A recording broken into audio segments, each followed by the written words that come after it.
Hi, my name is Megan Beaton. I'm a visiting assistant professor of Canadian history at Western Washington University in Bellingham, Washington, which is located on the lands of the Coast Salish peoples. Today, I'll speak with you about Canada's 1967 centennial celebrations.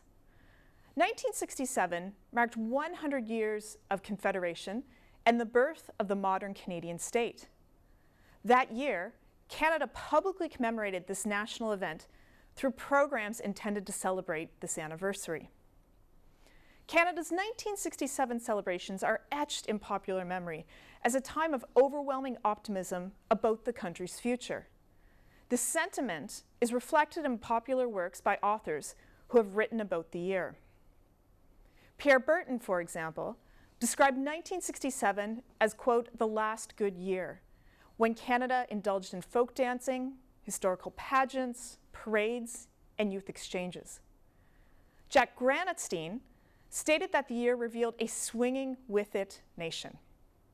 And J.M. Bumstead notes that the country had come of age as Canadians got the spirit by participating in exuberant displays of national pride. So how was 1967 marked? Well, many of the public celebrations were directed by the National Centennial Commission out of Ottawa. The Commission's mandate was to promote the centennial and plan anniversary programming and events. It also worked to ensure that Canadians in communities right across the country had the opportunity to participate in all commemorative events. But in order to fulfill this mandate, to reach out to all Canadians, the Commission needed money. And money it got. Ottawa armed the Commission with an arsenal of millions of dollars to spend on the national celebration. Between 1963 and 1967, the Commission funneled $200 million, about $1.5 billion in 2016 dollars, into 1967 programming. This amount of money spent on cultural initiatives was unprecedented in the country's history. Indeed, historian Jonathan Vance argues that the government's investment and the money spent on 1967 projects and programming was the high water mark of government support for culture in Canada. The government funding of 1967 activities was seen as an important step in supporting cultural projects and events right across Canada. In a series of speeches about the centennial, Canada's Secretary of State, Maurice Lamontagne, noted that 1967 was an opportune time to launch a campaign against what he called the country's cultural poverty. Lamontagne argued that Canada had made considerable material and physical progress since Confederation. But he noted that not all sectors of society had kept pace. Cultural infrastructure development was far from where it should be. And he argued that the country had failed to invest in cultural and heritage activities. The solution was to support Canadian culture through centennial programming and projects across the country. So what were these projects? Well, let me tell you about a few of them. Funds were spent on everything from supporting local infrastructure projects all the way through to national events. Youth travel, for example, was one of the Commission's most popular programs. Between 1964 and 1967, over 40,000 high school students went on week-long community exchanges to experience life in a completely different region of the country. The program aimed to give high school students an understanding of the social and economic conditions under which the nation was developing at the time. The goal was to have the students return to their home communities, broadened in outlook, enriched in mind and spirit, and with a vastly increased knowledge and understanding of Canada and its peoples. This program was praised in the press for engaging the country's youth in 1967 festivities. It was an initiative that, in the words of one journalist, would, quote, open many windows and doors to invite the fresh air of national breeze and strengthen national unity. Another program that the Commission funded was called Community Improvement and Beautification. It was an environmental program that encouraged citizens to clean up what the Commission called Canada's outdoor living room. It encouraged citizens to participate in programs like downtown cleanups and anti-litter programs, and even to plant flowers and trees in their communities. These efforts would clean up landscapes and result in what the Commission called a better Canadian way of life. And so ultimately, this program encouraged citizens to take part in collective community efforts as a meaningful way to participate in 1967. One other popular commemorative initiative was the Confederation train that traveled across Canada. It featured exhibits about the country's history. The train welcomed visitors with a whistle that sounded the opening lines of O Canada. And over 2.5 million Canadians visited the train during its 63 stops across the country.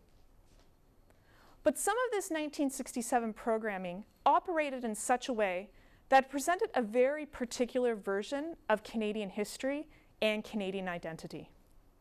Much of this programming was based on what's been called the bicultural history of Canada. This history focused on the idea of, quote, two founding nations. That is, in other words, a lot of 1967 programming focused on the contributions of the British and the French in creating the Canadian nation. This emphasis on a bicultural history of Canada was used in part to try and quell the rise of separatism in Quebec that was taking off during the 1960s. But what was the problem with this particular version of history? Well, the emphasis on the idea of Canada's two founding nations is that it expunged the histories of Aboriginal peoples. In other words, much of the 1967 programming ignored Aboriginal people's histories.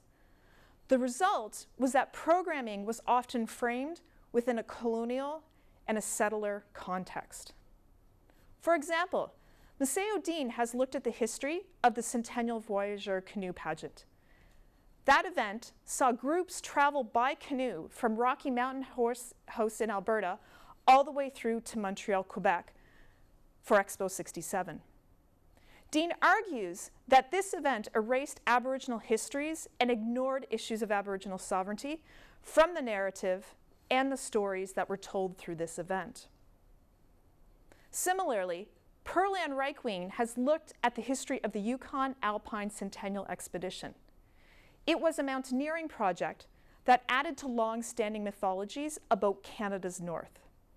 In particular, the event ignored the fact that Aboriginal peoples had lived on the continent since time immemorial. And these are issues that we need to consider when thinking about how the history of Canada and Canadian identities have been told and imagined. I want to end by saying a few words about community projects. One of the Commission's most enduring legacies was called the Centennial Grants Program. That program helped communities build projects such as art galleries, community centers, parks, swimming pools, archives, skating rinks, museums, recreation areas, and libraries. Over 2,600 projects were built across Canada, all of which became long-standing and enduring reminders of 1967. Projects had a plaque with the 1967 symbol, which you see behind me. It was a stylized maple leaf with 11 triangles, one for each province and one for the territories. Under the Centennial Grants Program and other funding sources, the government provided massive funding for local, provincial, and national museums as well. It's difficult to emphasize how important this 1967 money was for Canadian museums.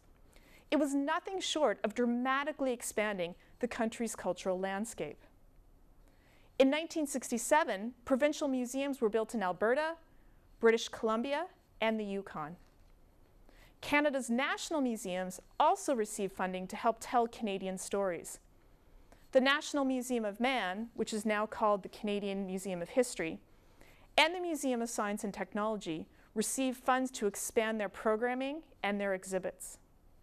In addition, many local museums received funding to tell the stories and the histories of their communities and their peoples. This growth in the number of museums through government funding was one of the ways that the state realized its ambitious 1967 agenda to improve the country's cultural life. These sites expanded heritage, commemoration, and memorial activities that fundamentally changed the place of history in the public's consciousness. And the Canadian public flocked to these museums. Their popularity reflected the country's history and that it was worth celebrating and interrogating. Now, to be sure, museums in the 1960s did not tell everyone's stories. For example, there was little content about Aboriginal people's histories, other than to note that they were there at the time of contact. Women's history was not prominently featured, nor was labor or working class histories. The state's unprecedented support for museums, heritage sites, and commemorative activities changed the very face of the country's cultural activities. All of a sudden, there was money for museums and a public that was hungry to learn about its history. This was not surprising, given that 1967 was intended to look back and celebrate what had happened in the country over the previous 100 years. I hope that this talk has introduced you to some of the history of Canada's 1967 centennial. Thanks for listening.